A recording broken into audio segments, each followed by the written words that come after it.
All right, Yellhorn Podcast, episode number 6. Super special episode this week, guys. We made it yet another Yellhorn Podcast. We made it yet another week. Sorry, I messed up the intro horribly. It's super special today. We have a special guest today. His name is Wolfe Glick, WolfeyVGC. He's the 2016 VGC World Champion, Pokémon VGC World Champion, and Players Cup 2 Champion. He's an amazing content creator and somebody that probably a lot of you guys know. It's going to be super interesting today. We've had a lot of VGC players on the podcast before, people from the TCG community, people on the podcast from the TCG community. Today we have somebody from the VGC community. So what's going on, Wolf? How you doing, bro? I'm good, thanks. Thanks for having me. I'm excited to be here and to talk about TCG VGC overlap stuff. Yeah, for sure, man. And of course, as always, my co-host Zach Lesage. What's going on, Zach? I mean, we're chilling. Just hopped out the shower and we're rearing to go. All clean and all good. Most days I do not, but we're here. Yeah, we're recording a bit earlier than we typically do. I'm definitely not a morning person per se, but when you got somebody like this on the podcast, you make sure that you don't sleep through it. That's the key. That's the key thing to note there. We went fishing and we caught a big fish. That's right. We did go fishing. I guess we caught a wolf. I don't know how you hunt a wolf. Spears. People hunt. That'd be a really good YouTube video, bro. People hunt. How do you hunt a wolf? Yeah, I think they're endangered. I don't know. Oh yeah, I'm not actually saying let's hunt wolves. Right. But in a hypothetical sense, if this was, I don't know how the people who did it that made them endangered, how that happened, but I'm against animal cruelty, all that stuff. Maybe I'll do how to hunt wolf hunters. Go after. How to hunt wolf hunt. That might be a good one. They might also be endangered though, considering they're not allowed to do it. Yeah. So I don't know. It might not work out in general. Protect the wolves. Okay. Okay. Okay. Off to a good start. It's going to be a good one today, guys. So, of course, with most of our guests, we'll go through a little interview segment. We're going to ask him a few things. Also, we just wrapped up the Union Cup, which was this past weekend, which was a super cool crossover event from TCG and VGC, which Wolf did participate in. So we'll talk about a little bit about that. We'll talk about his his career sort of as a player, his recent successes, as well as his content creation, and we'll try to hit on all the bases. But yeah, I don't know. We're here, guys. We're doing it. What do we want to go over first? What do you think, Zach? I mean, I think we go. I think we should allow everyone to introduce themselves. So as much as you and I know a little bit about Wolf, Wolf knows a little bit about Wolf. Some of these TCG obstagoons might not know about Wolf. So I mean, I think kind of just like a general, like, if you want to give us the couple minute who you are, where you're from, where you've been, what you doing, kind of spiel. I don't want to ask you any particular questions that, like, let me know how you would introduce yourself if we were going on a nice date or something like that. Sure. Well, yeah, well, maybe a friend date, but Right. Sure, yeah, for sure. If I'm going on a date with somebody, the first thing I'm talking about isn't necessarily Pokemon, but I mean, same. But yeah, anyway, that's a good thing. Yeah, my name is Wolfe Glick. I am from the DC metro area. I have been playing Pokemon for most of my life. I started playing the TCG when I was in about 2nd grade. I played all the way through 9th grade when I discovered VGC, and played that ever since. I went to school at Virginia Tech, which is in Southwest Virginia. I studied economics, and I got a dual degree with, it has a fancy title of computational modeling and data analytics, but it's basically just like a fancy way of saying big data, with a minor in business. After I graduated, I went to work in DC. I worked for about 1.5 years and then started pursuing content full time. In terms of hobbies, I like to run, I like to sing, though I'm not doing much of either right now in the current pandemic. I also really like board games. I was hosting a weekly board game night every week for like friends and friends of friends, pre-pandemic, of course, not happening right now. And yeah, in terms of Pokemon, I don't really have any notable TCG accomplishments, but in terms of VGC, I have the most regionals ever won, tied the record with 6. I won U.S. Nationals twice and North American Internationals last year. I have, I think, 5 or 6 World's Top 16s with 3 World's Top Cuts, since 2 of those were bubbles. maybe five World Top 16s it would be then, I think. I've won the World Championships. I have a second of the World Championships, the top 8 of the World Championships, and I'm the only player to have won every level of event in VGC. So regionals, nationals, internationals, worlds, Players Cup, and then mid-season and Premier Challenge as well. So, and Wi-Fi tournament, IC, which is not an international challenge. I think that's pretty much it. I really like VGC. I've been playing for a long time. I think it's really cool because like no matter how good you are, you can always get better. Like I don't think I'm near my peak yet, but I do feel myself getting better, which is nice. I think that's kind of like a brief couple minute overview. Cool. All right, Zach, you go next. I don't know if I want to compare to those accomplishments, man. Yay! That's crazy. I didn't know that you were the only player to kind of have the complete set. It's something that I'm kind of aspiring to do so because TCG has had some events that have been discontinued. So I'm one of the only players who currently plays the game to have won a Battle Roads, to win a gym challenge. I was also able to win the same Players Cup as you just for the TCG, so I have one of those. Unfortunately, I only have a second at an international championships, so I have to turn that into a first, and then I have to win Worlds. So for me, I think like if I ever had an out in this game, it'd be after winning an internationals and after winning a Worlds. But I don't know if it's something where like I would ever quit the game if I won Worlds. My brother actually won Worlds in TCG in 2010 and continued to play for a little bit after that. But I feel like there's it either presents a fire or it puts out a fire. For you, like I would say that, would you say that you winning Worlds was a boost?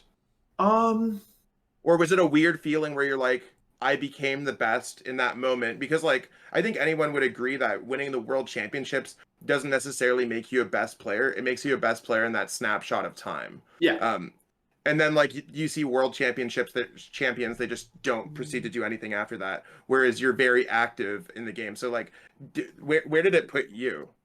I think for me, like winning Worlds was my goal, right? And especially after getting second in 2012, where I just barely missed. When I won Worlds, I was like, okay, like I can stop now. Like I can walk away from this and I can feel like good. I accomplished my goal. But the key word there is can, not like I was still, the reasons why I was playing in the first place were still relevant. Like I still really enjoyed playing. I still really enjoyed the process of getting better.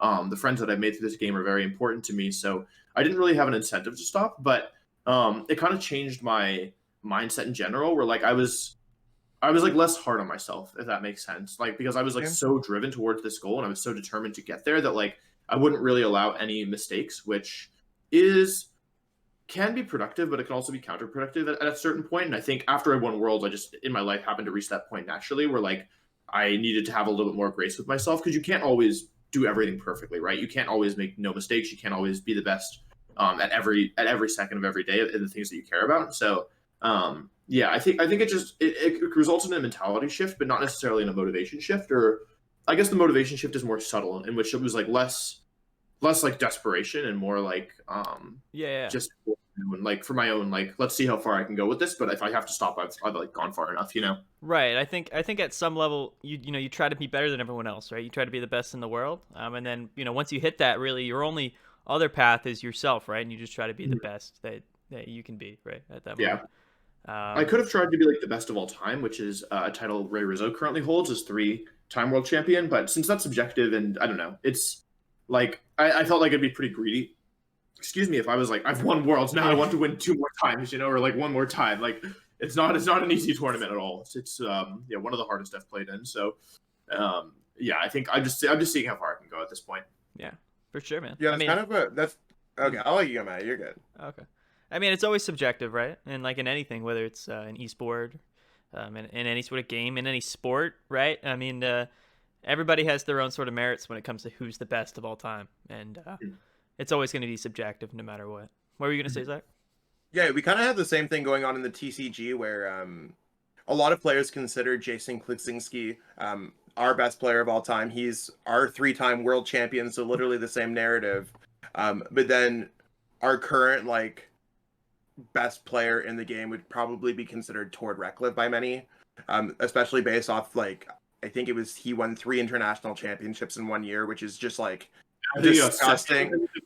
Yeah, Yeah, yeah. Like it's honestly like ridiculous. I don't even know how one finds themselves. I find the TCG riddled with luck at times, or like riddled like we have to make such a strong meta call, and all the cards changing on a quarterly basis and stuff like that. It's absolutely ridiculous. So not you may or may not know or may not like. Does Ray Rizzo still currently play Pokemon? No, he likes to every year or two, or every between 1 and 3 years, he'll pop up and be like, "This is my comeback. This is my return," and then he'll disappear again. But he hasn't taken it seriously since 2012, which is the last Worlds he won. But he'll pop up every once in a while. But Okay, he still like plays or like, and sometimes his forays like they're like a little bit more like he tries harder, but most of the time he's just memeing. Like he came back a little bit in 2014. Like he actually had quite a strong season and qualified for Worlds, and then like at Worlds just like totally memed and like used like a ridiculous team, and I think he went.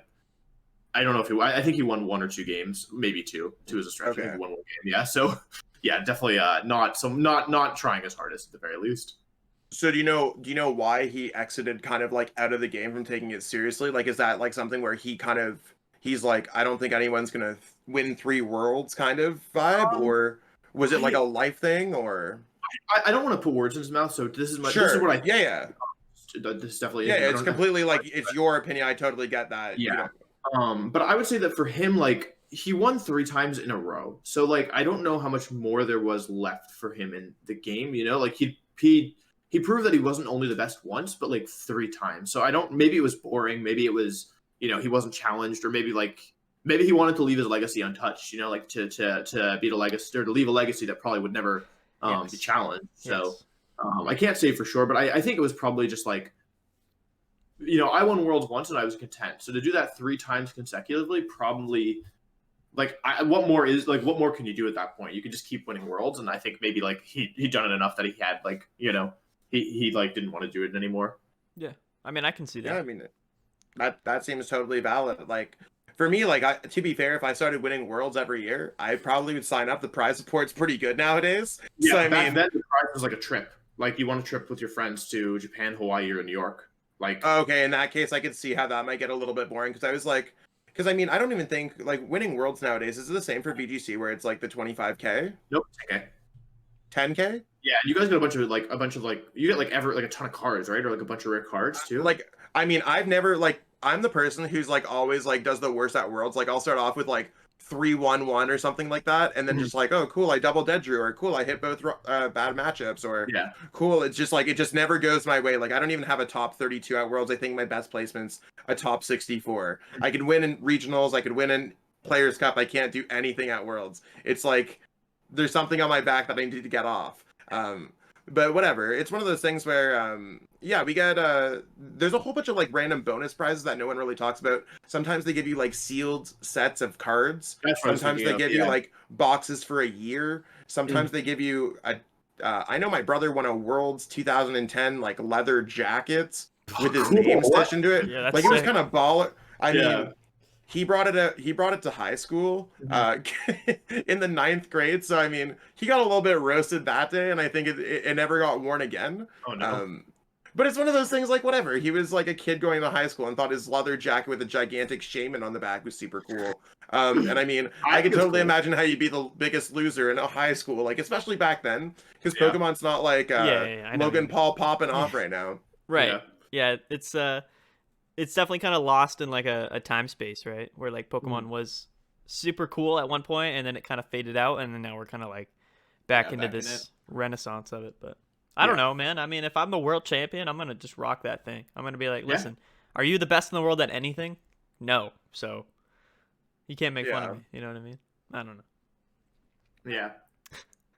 But no, I think the prizes are a bit better, especially nowadays than they were back then. And TCG is even better than VGC, or pretty significantly better than VGC. But yeah, what's your IC prize? Because I never like look into it. I always thought that we were like equal. I know that sometimes our numbers have a bit of a discrepancy. Like from time to time, like there's a point where VGC had a lot of players. Oh, yeah, I guess that's true. Yeah, recently. Like there was a point where VGC had a lot of players. Then there's times where I've seen VGC have very limited players. Yeah. Especially like it's seen there's some friends and family that I have that play in the juniors and seniors division. Oh, yeah, and like some of that is just like, you walked up and got the trophy, good for you stuff. And I mean, that's good for them. Like it's always good, but the grassroots, I feel, is like a bit of a yikes. But like in terms of it, like I don't like, is a regionals 5K for you guys?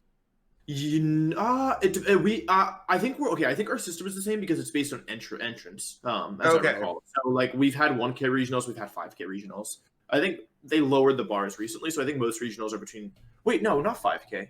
I think regionals cap at 3K if I'm remembering correctly. It's been a while. I have to look at the system. Like I've never like it's something for me where I was just like, I guess we're like kind of the same game, but I mean, I'm sure like if there was like the Pokken, like the best player in Pokken down here, I'd be like, what do you guys get? Is it the same? And they'd be like, I don't even think we exist anymore. I think they like give us an IOU. Like, I don't know. Like it's one of those things. It's weird how Pokemon's super connected, but like it's not at all. And at the same time, like not to say that VGC is more popular to the outside world, but I mean, I feel like not to say TCG players don't get the recognition to VGC players, but I mean, I find that there's also like that, like VGC is so much more mainstream, so much more esports, where TCG were like, PTCGO client has this many bugs, we can't even play our game properly.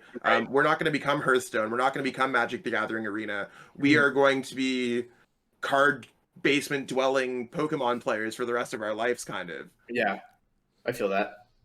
So yeah, that's kind of crazy.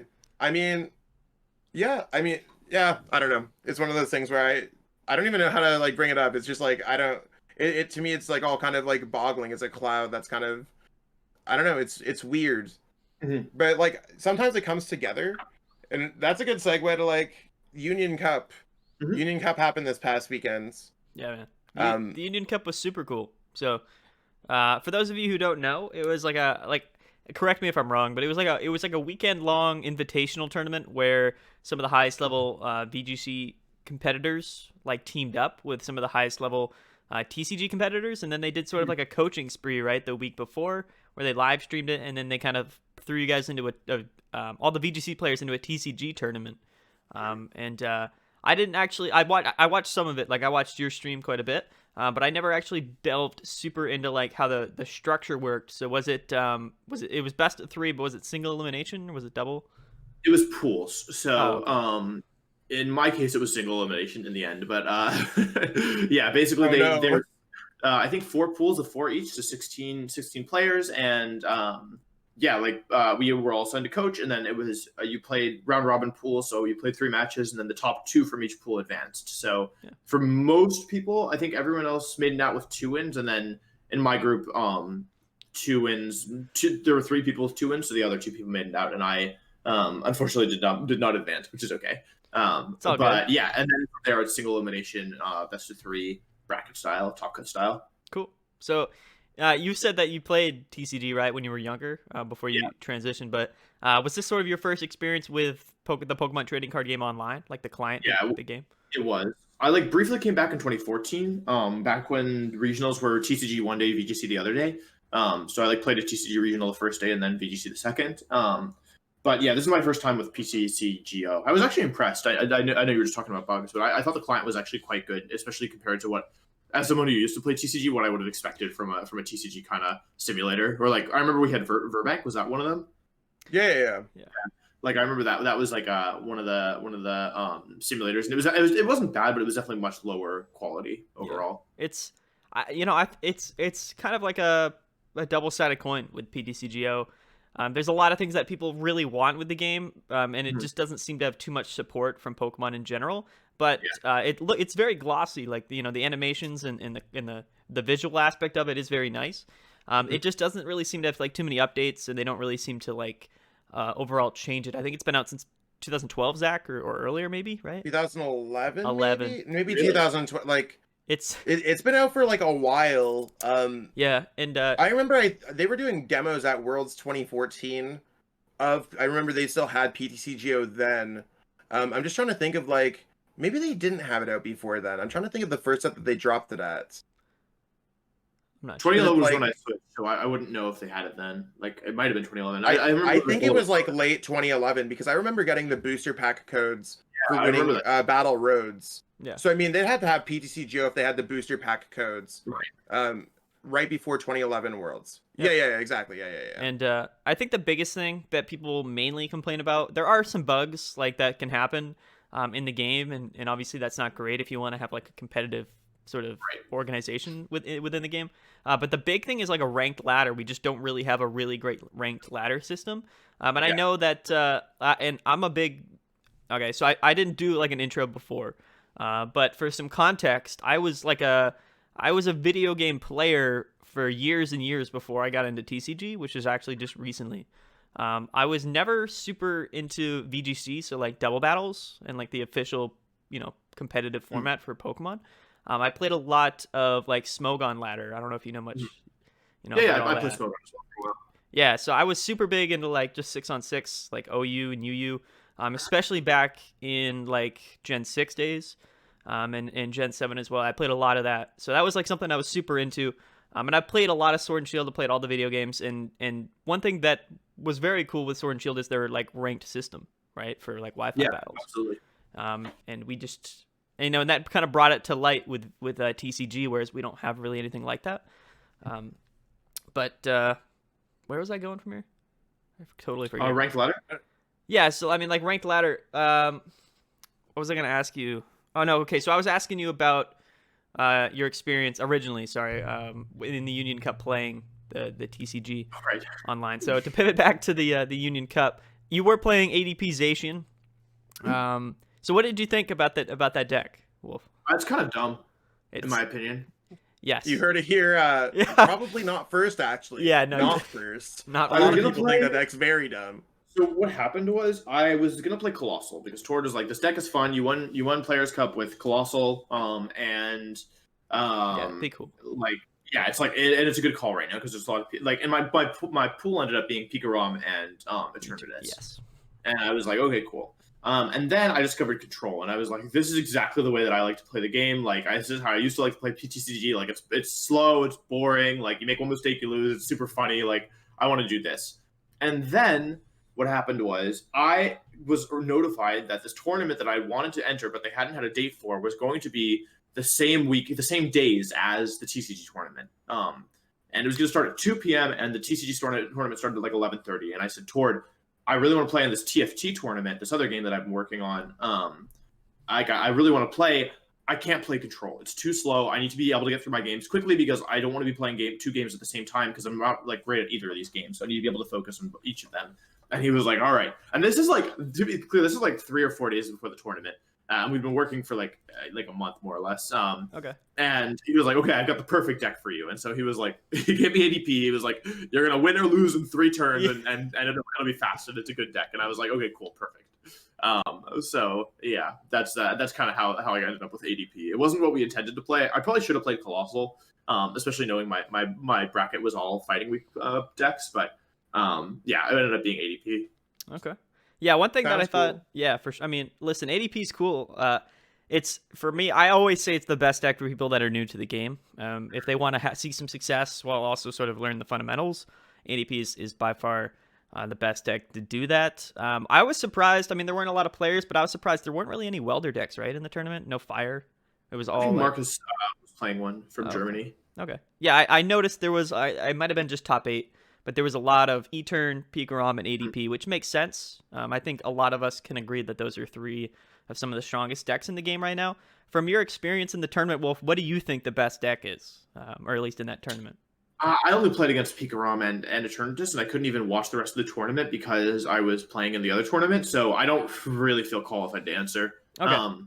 But I mean, like, all TCG decks have the same problem, right? Which is, like, if you dead draw, you lose. Yes. And that's why I quit playing TCG. Like, oh, great. Like, I don't even get to play the game. That's not very fun. So, like, we have luck in VGC, but you always get to play the game, you know? Right. There's no, like, it's, like, unless someone needs, like, Scarf, Rotom Frost, Abomasnow, and Blizzard double freezes you, which even then there's counterplay to. Like, you're always playing the game, and, like, the feeling of just, like, drawing nothing or, like, no supporters, no draw, like, sitting there doing nothing is, like, so incredibly frustrating because like it doesn't really feel like there's anything like that's you can do about it. Which again is why I stopped playing. Why like the thing I hated most about TCG. So if there's a deck where you don't dead draw, where you don't where you can at least play the game to begin, then that's the best deck in the format. But to my knowledge, nothing like that exists and can also keep up with the rest of the format, because games are over in 3 turns, right? So if you miss turn 1, no, you're pretty. Some games are over in 3 turns. I mean, I'd say games are over in like 3 to 5 turns at maximum. But like if you miss turn 1, you've lost 20% of your. Yeah, no, that's completely fair. And if you look at it from that, like a lot of people in Pokemon don't even try to plan their games by the amount of turns that they think they can. They come up with these elaborate plans, and sometimes you can go down like sneak through a crack, and you're like, cool, I reset stamped my opponent into nothing, or I'm gonna play Marnie and my opponent has nothing in their hand, or I'm gonna hope. Or I'm going to play this crushing hammer card and just rip off their energies and then come up with these elaborate game plans. But I mean, you need to like, Pokemon is very much a sandbox game. It's the Apple versus PC discussion of you have a set amount of time, a finite amount of time, come up with a game plan in that finite amount of time. But I agree with you. Like as a TCG player, we actually had our Chill TCG that Maddy runs $3,000 tournament with GG Tour. So like I'm super thankful as like a player that people like Maddy exist, because they're still pushing our community. And I mean, I don't think $3,000 is a poor prize pool at all. I think for like $5 to $10 entry, I think that those types of tournaments are great. I played in League Cups and stuff like that, and I paid way more than that for way less than that. But regional, right? At least for us, like you pay $70 for regional and get like $1,000 for first. Like exactly. It makes it so much more difficult to justify playing a plane trip. But for me, like I made day 2 at that event. So just to give you like kind of backstory, so I went 7-1-1 in Swiss. So I was placed 4th, going to the top 32 next day events.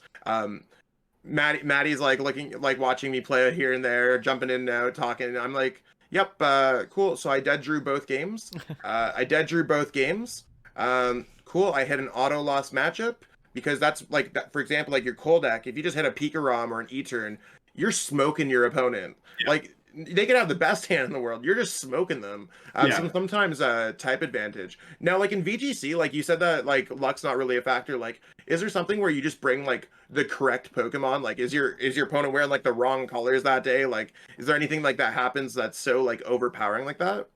Like, have you ever gone against a team and you're like, it's a little bit different, right? Because in VGC, don't you have like a party of 6 and then you choose 4 to go in? Exactly. And you can see your opponent's team.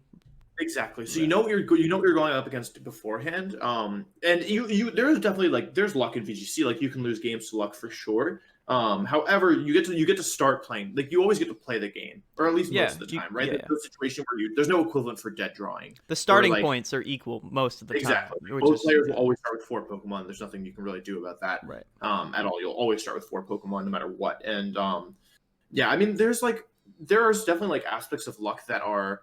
Like there's luck in the game. There's random crit chance. There's moves that can miss. There's secondary effects. There's a whole bunch of variable probabilities. But the secret is that good players are able to mitigate that, or maybe not even good, but the best players can mitigate those chances and give themselves the best odds of winning. And play in such a way that like oftentimes the luck either doesn't matter or like it doesn't happen in the first place. Like for example, you can't get critical hit if you knock out your opponent's Pokemon first, right? Critical hit is a 1 in 24 chance. So you might think, oh, I lose the game with the crit here, but if you knock them out first, they don't get to attack, therefore no crit. So taking that example on a more general scale, there's ways of playing around luck. And I think a lot of mid to good players don't have those fundamentals and don't think about the game that way, and they blame luck when they lose, which I recognize maybe like when I was working with Tord, who's someone who's like incredibly consistent, right? As we talked about. Yeah. So maybe I recognize that my inability to see how to play around these rough starts or how I got into the rough starts in the first place is probably indicative of my skill level, right? I'm not saying that like that's no. I think that's a completely fair like response. Like Tord is arguably one of the most consistent players that we have out of any player. He has the most international championships, top 8 or hires, or like international like placements. Right. So I mean, for sure, it's definitely something that even I myself can look up to and be like, how is Tord doing this? Because like there's either 2 arguments, and I mean this is not a witch hunt or anything like this. Is Tord Reklev as good as he is, or is there something wrong with his gameplay that allows him to win? And I mean, I think Tord's been on stream enough at this point. And I've played against Tor where there's virtually no issues with his play. So Tor just has to be good at this point. So how is Tor continuously winning these international championships? Like, I played against Australia, the last in real life event that I played in. I played against Tor in the top 8 of Australia. I mean, it's one of those things, like, he's always there, man. So how is he always there? Because, like, we all agree here that TCG can be riddled with luck and variance at times. And I mean, I find myself closer to the top most of the time, but there's definitely some tournaments that I bomb. I don't know, maybe it's a just kind of like general idea of like to relook at things the same way that you said you could prevent crits by attacking first. Maybe there's ways that you can kind of make your deck a little bit more soft around the edges to have better starts. Like you said, for anyone who's listening here at all who's playing TCG, I think maybe looking at the game different, reinventing the way that if your deck's dead drawing, maybe like write down why it's dead drawing and then come up for a reason, starting with some more different basic Pokemon, starting with adding some more support cards to your deck, maybe taking out some of those tech slots, because at the end of the day, a game that you're playing in Pokemon is probably a game that you have a higher chance of winning, because if your deck's just dead drawing, you're probably not winning. Right. Yeah, I mean, there's one factor that, I mean, of course, Zach, you are a competitive player, so I would like your opinion. But one thing that I want to bring up is with Pokemon, there's like two sides to the skill gap. One is, of course, being a good player, right, and knowing your matchups, knowing how to play your deck. But another one is building and choosing the right deck for the format, for the meta. Yeah. And I know, like, obviously in VGC, like, it's similar. You choose, a team that you think is gonna right. So I don't know. Would you say? To me, it feels to me like choosing the right deck for a TCG tournament is a bit more has a bit more weight to it than choosing perhaps like the absolutely correct 6 Pokemon in a VGC tournament. So like I don't. You're saying like you're saying if I chose, so you're saying the deck choice. So like just summarize. You're saying the deck choice for a TCG player probably holds more weights because we have a singleton deck, no sideboard, no nothing, compared to the 6 Pokemon a VGC player would bring to a tournament. Right. Like, I think Wolf can pick, like, I think he could pick a wide variety of Pokemon and still see see a lot of success in these VGC tournaments. Correct me if I'm wrong, of course. But if this was TCG, like, if you really probably only have like 5 or 6 decks to choose from in total, or else you're most likely not going to get a super good placement, at least in this meta. Sure. What would you say to that, Wolf? Is there like a very small amount of Pokemon that you think you really need to bring? If you bring a bad team to a VGC tournament, you either have to be so much better than your opponents that you have to like really do a lot of work and really fight tooth and nail, or you're done for.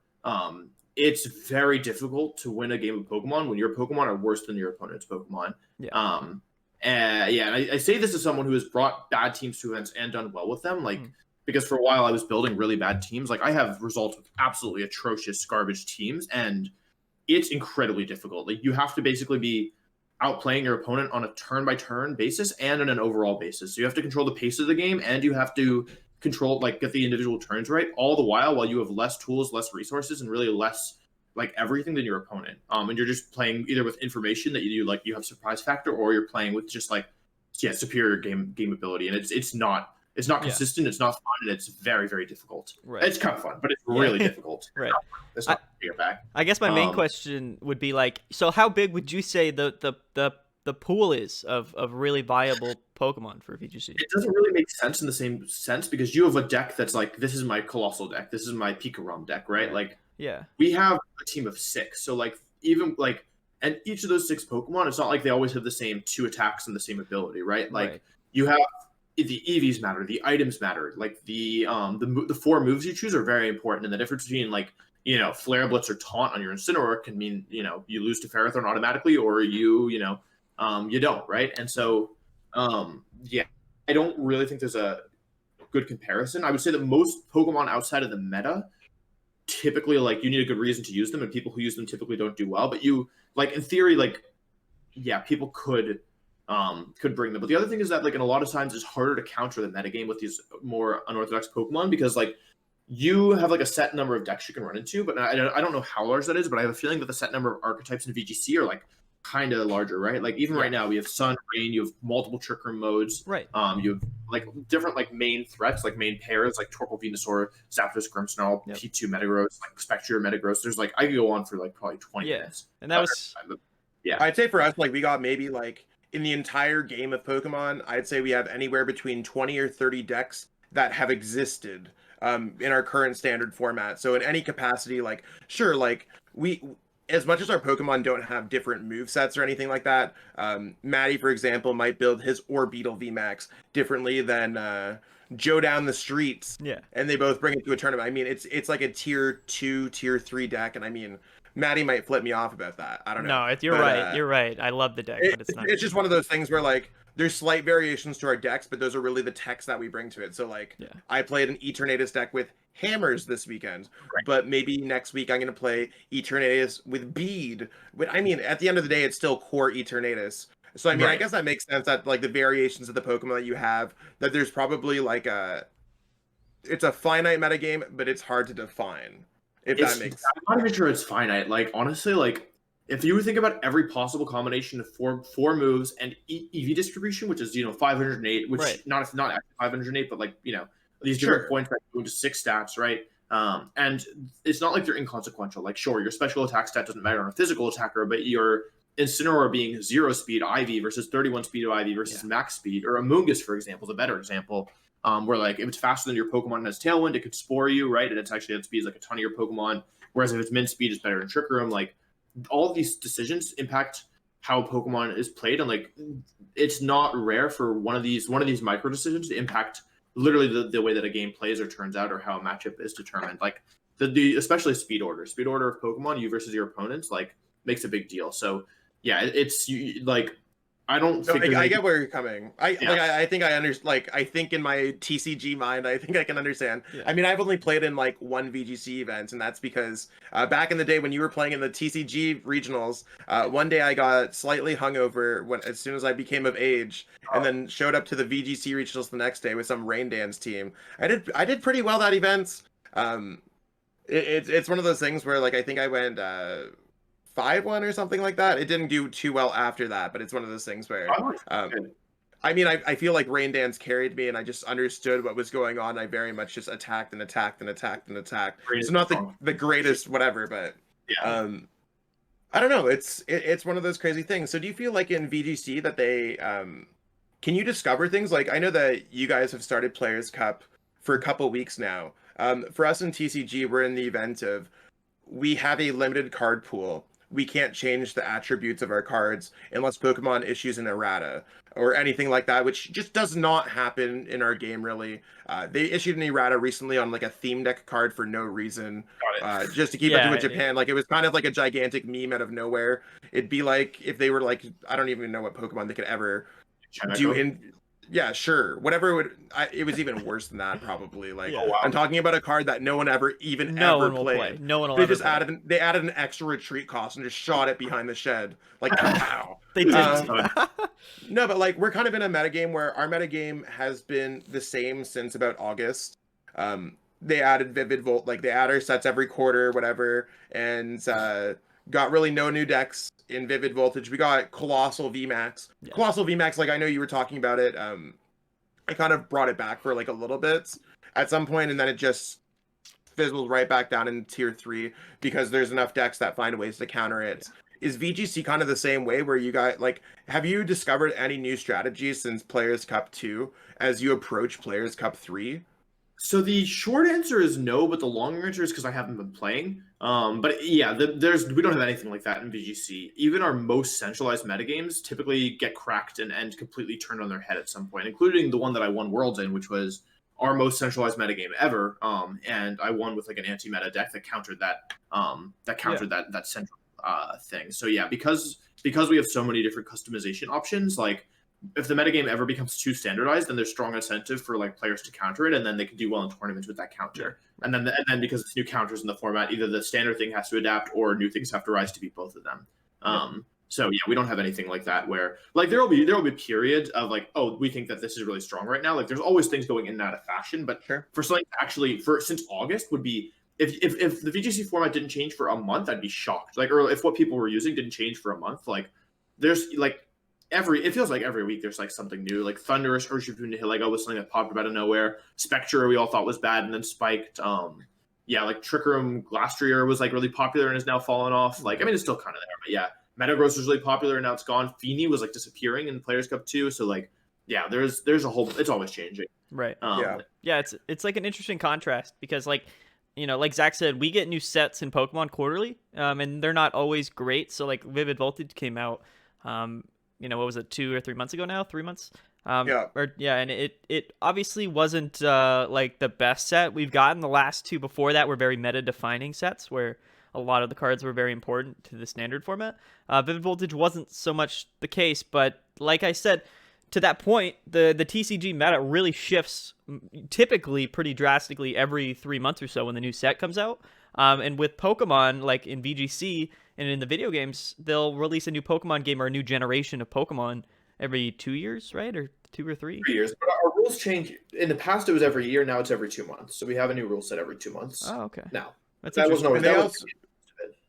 And also, like, you guys got Maddy and I DLC. probably look at it to be like the DLC looks really fun to play, guys, and you guys are probably like, "Whoa, what are these Galarian birds doing out here? What is this new Pokemon that you guys probably know all the new Pokemons?" For me, like, I think I was watching one of your videos. I mean, I'm pretty casual at VGC, don't know much about it, but I'm like, cool. I look at the thumbnails, all this stuff.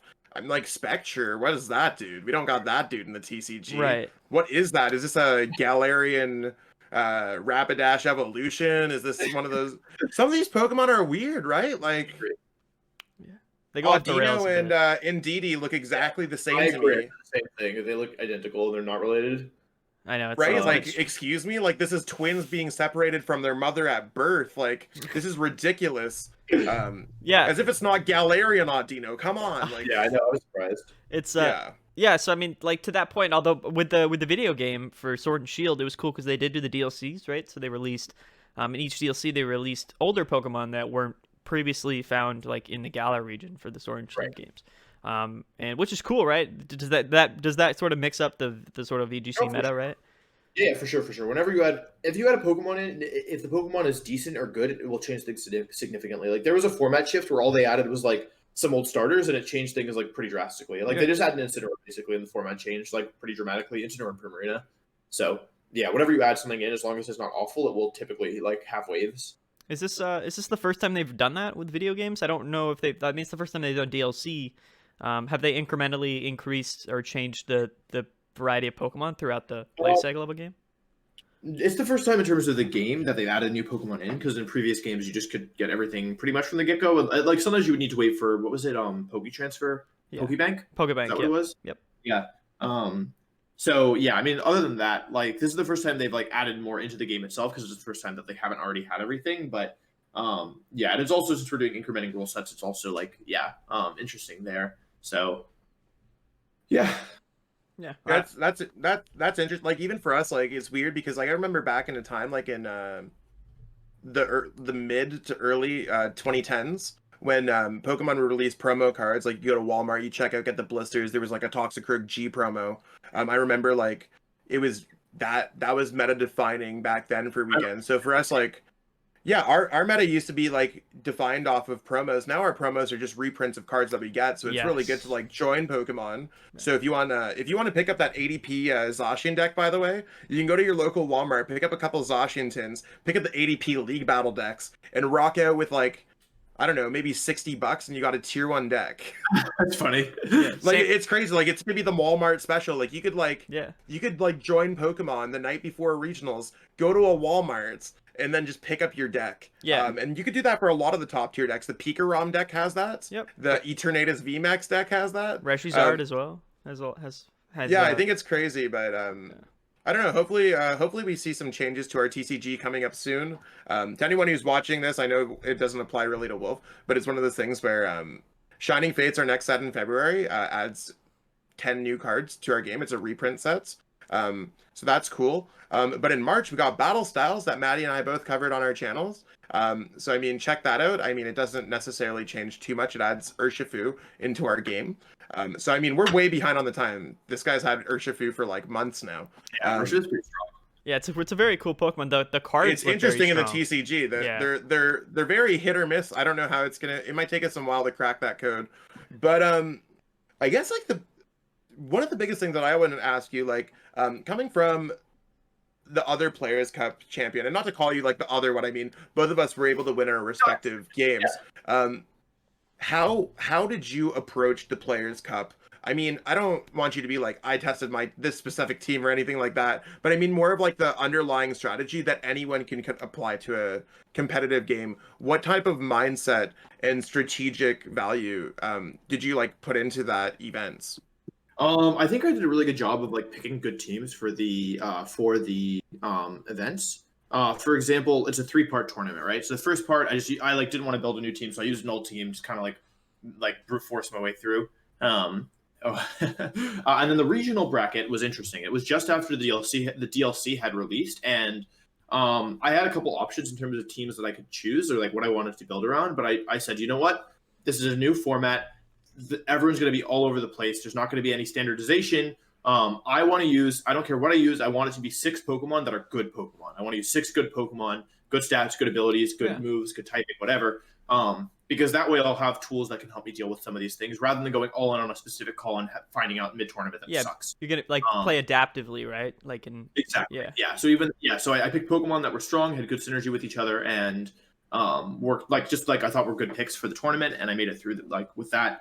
I won almost all my games. I dropped into the losers bracket in the penultimate round, and then I had to win one in the losers bracket from there. But yeah, and then for the finals, I said, you know what? I want something aggressive. I want something fast. I looked at I looked at the metagame. I looked at things that I thought could be strong. I thought rock types could be strong, for example. I looked at a couple things, but really I said, I want something aggressive. I want something that puts pressure on the opponent. And I want something ideally that's underrated and maybe has like a bit of surprise factor. Because the other thing is that we're playing with open. You guys played with open team sheets or open deck lists, I assume, because we had and that makes a big anything deal. Online you have to, because I mean at that point anyone can just swap in between. I mean, I don't recommend anyone to swap in between, but yeah, right. It's like there's got to be someone who's bound to do it. Like it's gonna just happen. Yeah, for sure. Yeah, so I wanted with open team sheets, like you don't have the element of surprise. So I wanted something that was strong, consistent, and like more of its surprise factor came from inexperience playing against it. And I ended up just settling on something that I'd used before, which was Colossal. I'd had success with Colossal before, and I built a new team around it, and yeah, it felt really good. So yeah, I think it was really like I picked something that I knew was strong, had a really strong secondary effect, and then also offered the offensive pressure. And I was able to manipulate the way that my opponents played against Colossal, if that makes sense, because most people who use this strategy of Colossal use it in an extremely linear, one-dimensional way. In that, like the Colossal Dragon Bolt, they surf and then they go from there. And I was able to play it in a much more flexible, much like kind of hit and run, kind of bait and switch style. And so I abused the fact that most people weren't used to playing against like a quote unquote good Colossal player, right? Because most people who tried it, like just threw it on their team, tried it, always did the same thing and lost with it. So they stopped using it. So yeah, I basically like used my experience in the matchup and the fact that I would have more matchup experience than my opponents on the strategy that's really devastating if you let it get going. And yeah, I went from there. So yeah, I think that's it. Cool. So basically, to kind of summarize it from what I understand, is that you always so in order to qualify, you went with something that you were comfortable with, something that you knew.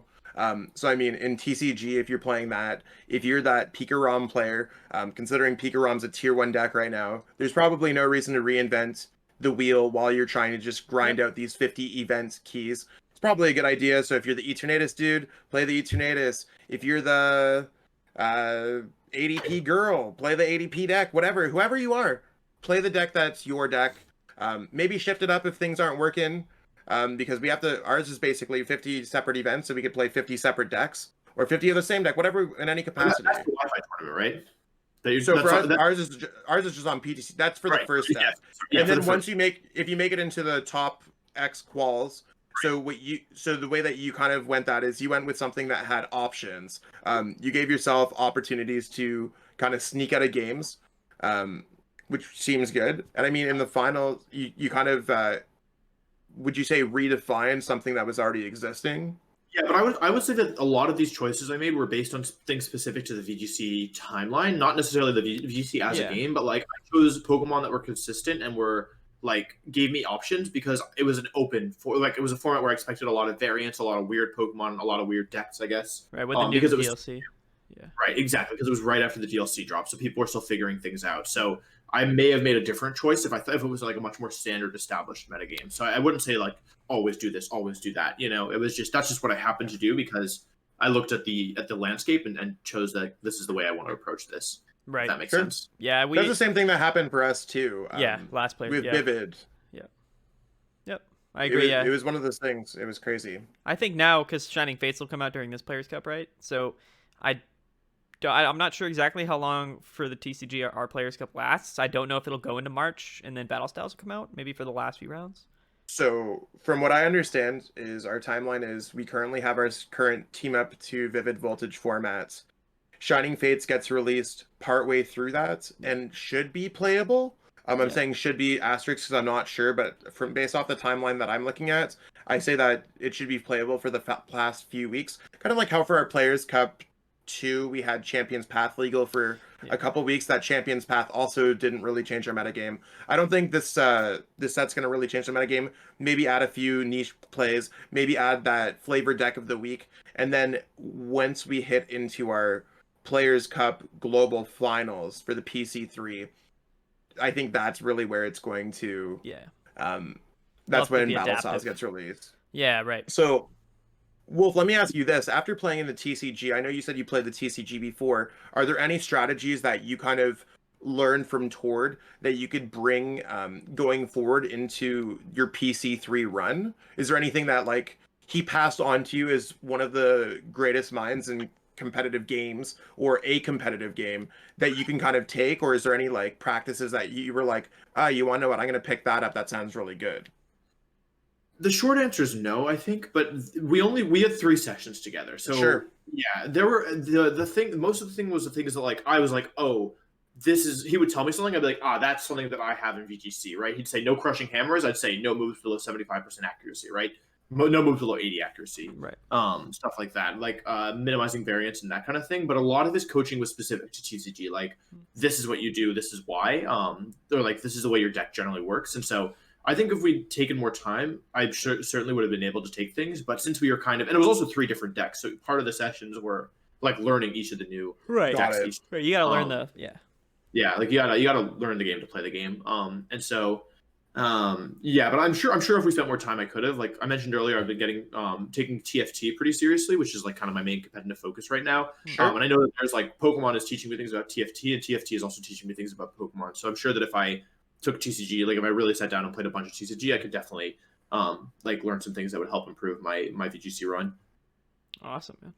That seems completely fair. I mean, for me, sometimes like whenever I'm stuck or I just need to clear my mind, like I've prepared for events by playing like games like Tetris, playing chess, things that just like make my brain work a little bit different, right? Like I think most players probably have Smash on their Switch. I'll play Smash with some friends. Like I know Pokemon's a turn-based game, but I mean I think there's different elements and things that you might like try that could unlock different things. So I mean I guess for me, I want to know, do you feel like TCG, what did you feel? Did you like it? Was it something that like, I mean, in a way, like I feel like it was disappointing because our game is so like decided by 3 turns, or it's so like top heavy that it could just tip over. What are your thoughts coming into it? Like, are you like, do you see yourself playing at a TCG tournament in the future?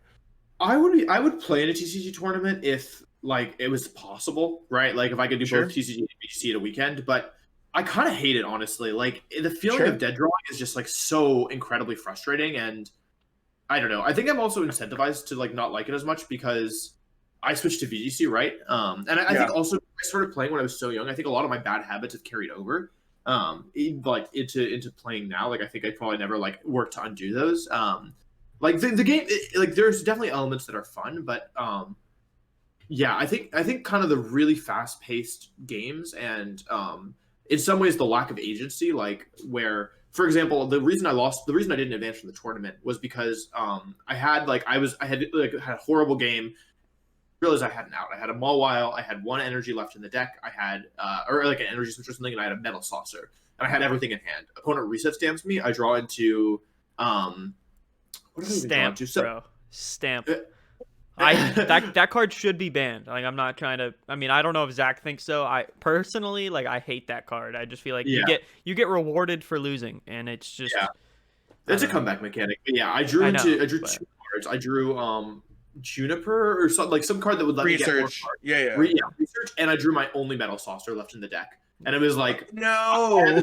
I could have and the thing, I felt really proud of myself because the end game was play my only Mawile, use Mawile to bench one of the cards in hand, and then I had Boss. Like I would have drawn, or it wasn't research. I don't remember how, but I had some way of getting more cards. It was Dedenne, I believe, right? I think if I watched the stream, my bench was full, so that's what I'm trying to remember. Maybe it was Dedenne. I think it might have been Dedenne. Yeah. So like I basically had a way of all I needed to do was not draw my only Metal Saucer, and I would have been fine.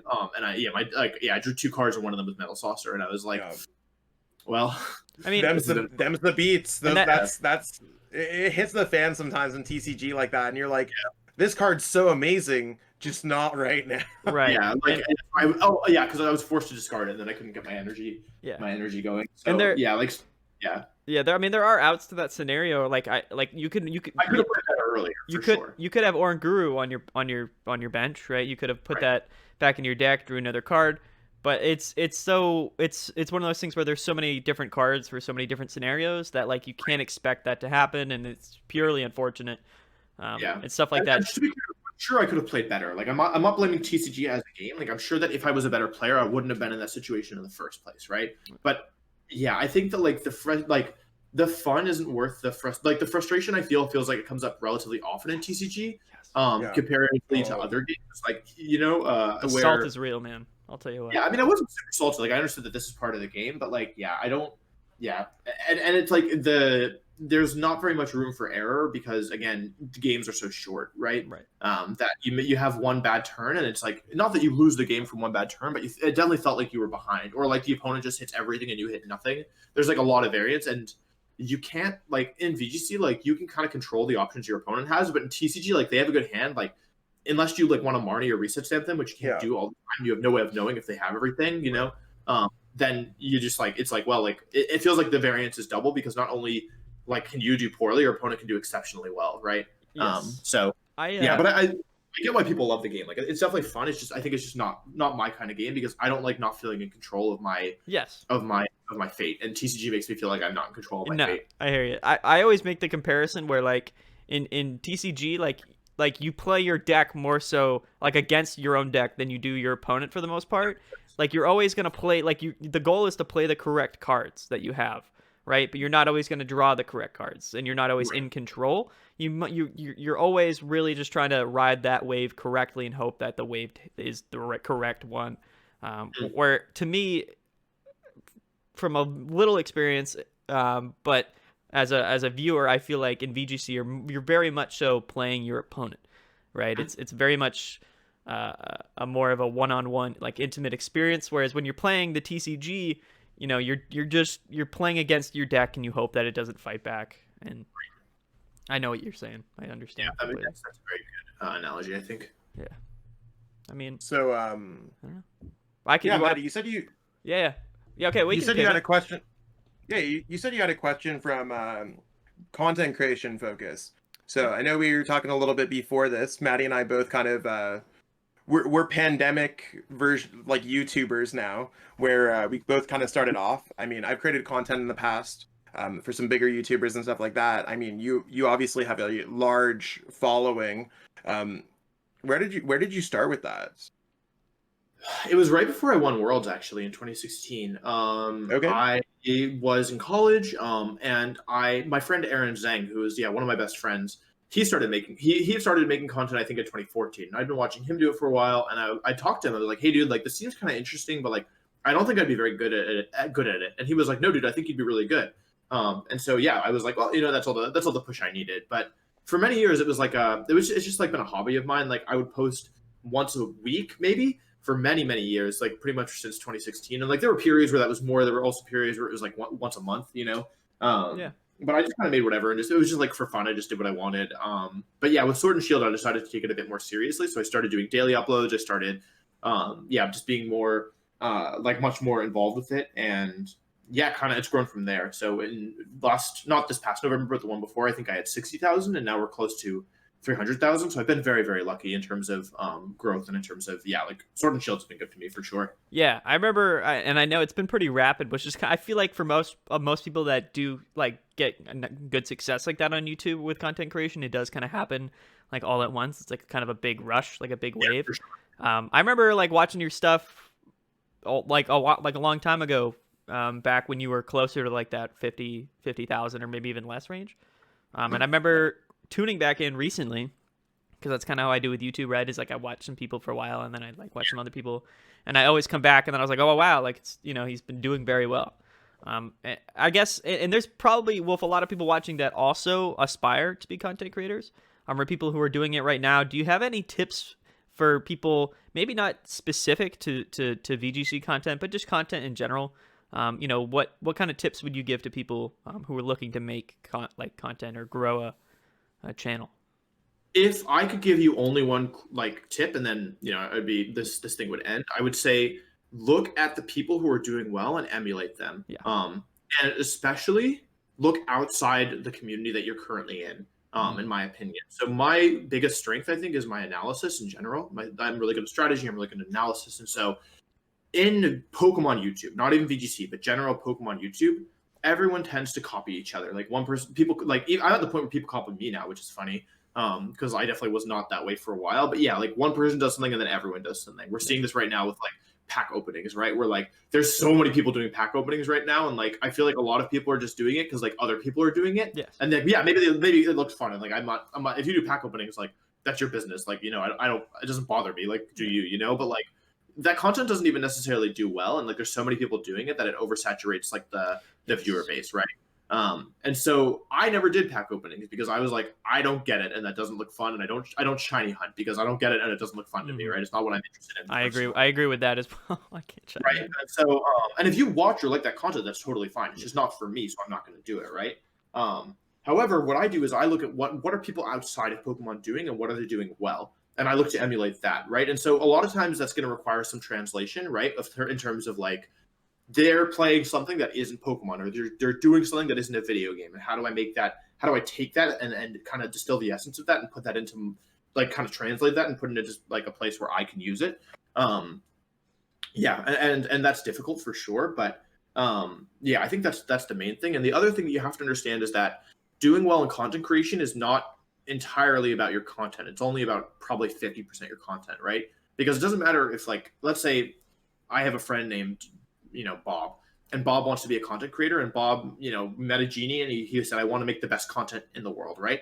It doesn't matter, right? Because if nobody clicks on Bob's video, no one's going to realize that his content is good. So you have to pay a lot of attention to the marketing of your videos, which on YouTube is title, thumbnail, and concept. I'll include concept as separate than title. And that is extraordinarily important because, like, if I were a beginning content creator, like, of course, like, you have to focus on your content itself, but you also should be spending a large amount of time thinking about how you're going to market it. Because if you make a great video, it doesn't matter. You spend 40 hours on a video. I don't do that. But if you spend 40 hours on a video and 30 minutes into the title and thumbnail, people aren't good. Like, if nobody watches it, not that you wasted the time, but you're not, if you're going to spend time on a video anyway, you should also spend time thinking about how you're going to market it. Right. So yeah, I think those are the two biggest things, but it's difficult. And I think once you have some audience, it's easier once you kind of have that first base. And I was lucky because I started out with a base. I got some, like, Aaron obviously helped promote my channel as well in the beginning, but also I had an established, like, I am a good competitive player. I was still one of the best even before I won Worlds. And so I had people, and I have like a Twitter following, so it was easier in that regard. So yeah. Oh, and the last thing is that if you have some kind of niche or strength, like, lean into that, right? Like, if you want a tournament, like, you can put that in the title, right, or in the thumbnail, right? Or if you're really good at, like, you can use hyperbole, right? Like, you can be like it doesn't matter if it's true at a certain point, because, like, especially with subjective things, like, if you want to say, like, best TCG player, or like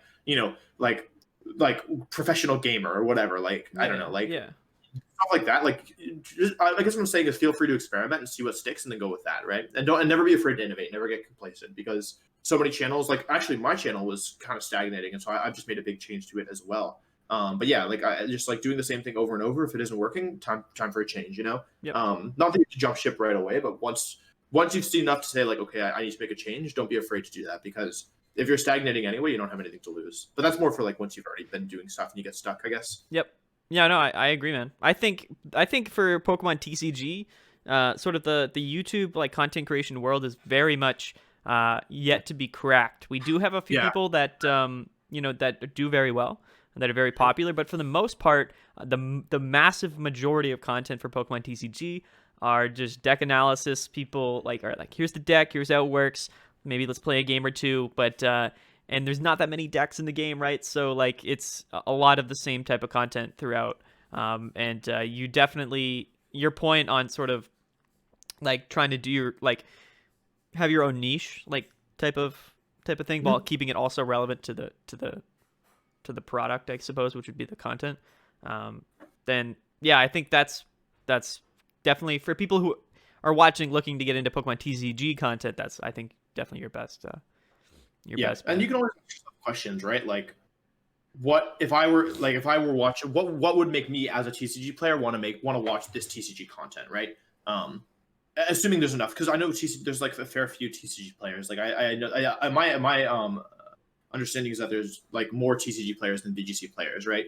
Like, but the viewership is lower, and so why is that, right? Exactly. I'd say competitive wise, I think there's more VGC players overall on a casual level. Yeah, that's true. I don't know too many people who like super casually just bought a theme deck at Walmart and played a theme deck, whereas I know every single one of my friends has Sword and Shield for the most part, and they just like play. They might collect Pokemon, whatever. So I mean, right? That's why I totally got it. Yeah, that's why you see the channels of these people opening cards have millions of subscribers, but the actual players, not so much. Yeah, right. The competitive players, like you might see, have like 50, or 60,000 subscribers at the most. Yeah, because really. I think like when Mahone right now is what I think Mahone's 60? are Mahone's definitely the I think most. is around 60. Mahone is definitely at the top. So I don't know if is that he was part of the Union I'm not Cup. 100%. Yeah, he was part of the Union Cup. I'm not particularly knowledgeable about VGC. Are you the most for VGC? Yeah, for a while it was Aaron, but with Sword and Shield. Okay. Yeah, but you kind of popped off and stole your homeboys. It's actually crazy. Aaron, I actually knew Aaron like back in the day when he was in his TCG days. Yeah, we both played TCG at first. Yeah, and it's crazy. Like I would talk to him like on stupid forums and stuff like this, Poke Beach forums. Yeah, and, I was on Poke Beach, Poke Gym. That's crazy. So and it's crazy how everything's evolved now, and everyone's here now. I would have never thought back then that he would have been a VGC player. I mean, I don't know if you would have ever thought back then that you would have been a VGC player, and now everyone's kind of set in their place for now. But I mean, I guess until the next crossover series happens, we'll see how everything goes. Maybe it'll be run by Chill TCG. You never know. Chill TCG. VGC players teach TCG players how to play VGC. That would be cool, man. I'd be down for that. That'd be very cool. I feel like it'd be harder, to be fair. Like I don't know if it would be easier to teach, like, you know what I mean? Like in VGC you can kind of be like, hey, like here's this, very well established deck that's pretty easy to play. The concept's not too difficult. Go and try to win. Whereas VGC might be a little bit hard to teach everybody that. The options are enticing. Yeah. I don't know. It's crazy. So I mean, I think I think we're probably. I just feel the vibe that we're good. I got one last thing that I just want to touch on. I'm saving it for last because it's like the one thing that I can like find relevancy with for this podcast, because of course I have two fantastic competitive players for their respective games, and then there's me. I'm just here, just trying to belong. The orbital champion of our hearts. That's right. But I wanted to talk about in Wolfey, like obviously I don't know if you're too familiar with sort of the online tournament scene for Pokemon TCG. Oh yeah. But that's kind of my role right now in the community, as somebody who plays the game, but I'm not.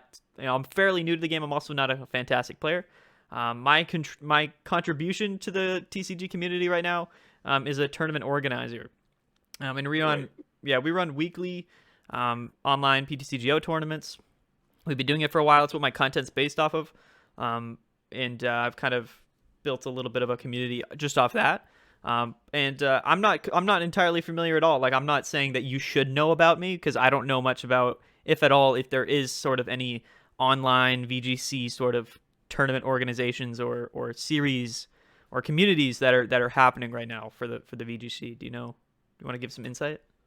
So I believe there are things happening, but to be completely truthful, like the VGC community has become like kind of really toxic in the last year and a half, 2 years. And so it's gotten to the point where like all I personally want to do is like be left alone. So I don't interact or like play in anything anymore, just because like it's gotten pretty bad. So I think there are people doing things, but like even like there's good people running them too, but like just there's so many bad actors in the community now that I'm just trying to stay away and just trying to build as much distance as I can. I don't even like, it's funny because I grew up with this community, right? But like, you know, I've been playing since I was a kid, you know, since 2011. And yeah, like it always felt like, even when I wasn't on the best terms with everybody, it always felt like it was like my home in a way. And so it's funny kind of to lose that. But yeah, no, I think there's stuff, but it's definitely not yeah.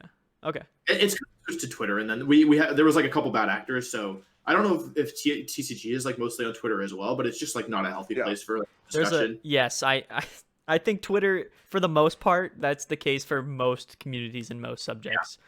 Things are a little bit rough on Twitter.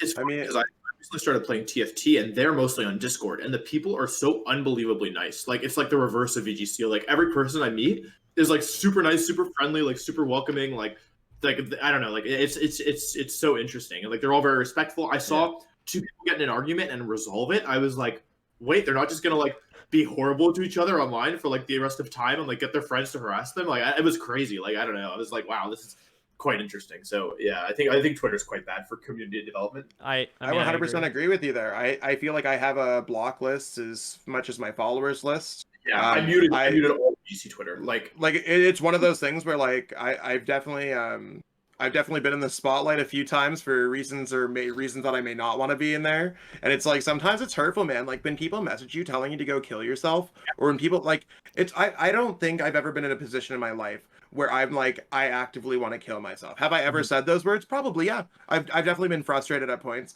but it's one of those things where I don't want anyone to ever message anyone something that they don't want any repercussions from. Right. Like, I don't want someone to message someone and be like, go kill yourself, and that person actually goes off themselves. I might have strength that people might not have. And I mean, I think it's just competitively, like, I agree with you. Toxicity exists in all card games. I mean, even in our community, like in TCG, there was some random stuff that popped up the other day that I was like, it is fairly toxic. Twitter allows, like, I think Drake said it, where he's like, Twitter fingers turn into trigger fingers.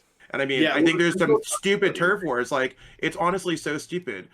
Like, get your head out of your ass. You are not any single person ever, right? Like, it's one of those things where I just don't think anyone has any right to say anything rude to anyone. Like, if someone pisses you off, just don't like that person. Don't ever like bring it to a level where whatever. Like, that's always the biggest issue is people feel like they have to retaliate, you know? I mean, VGC Twitter got to the point where like, I don't really want to get too far into it because like it's a negative topic. I know we're kind of closing the show. I would say that like in general, like lack of accountability is pretty horrible when people can just like lack of accountability can be okay if like people are keeping each other in check, but when you're incentivized for like saying really horrible, edgy things or like really going after people like just for the sake of it, or because like for whatever reasons because your friends don't like them, then it becomes pretty bad. And those people, even when they just even like those people are still in the community is my issue, right? The people are like, it's fine if they're in the community, but they're still doing this to other people, right? Or it's just like